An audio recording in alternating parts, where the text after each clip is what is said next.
अस्सलामुअलैकुम। मेरा नाम है अब्दुर्रहमान अब्दुल। ये मेरा खुद का लिखा हुआ कलाम है। आप सुने, यकीनन आप लुत्फ़ अंदोज़ होंगे।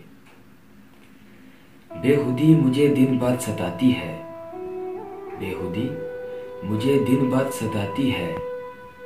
दिन ढलते ही शफ़क़ के शाम की याद आती है।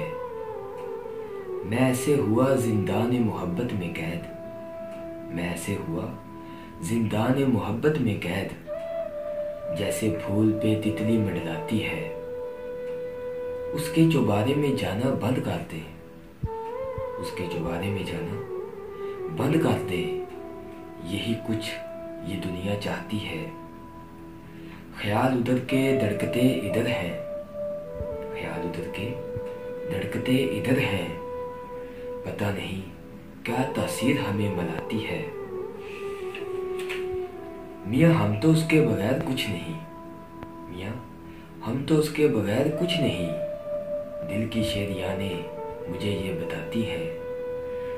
किसी दूसरे के जब ख्याल आते हैं अब्दुल, किसी दूसरे के जब ख्याल आते हैं अब्दुल, मुझको सिर्फ पहली मोहब्बत सताती है, मुझको सिर्फ पहली मोहब्बत सताती है।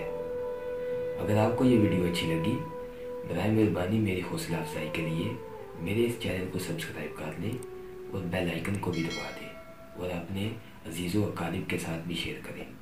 बहुत शुक्रिया। खुदा हाफिज़।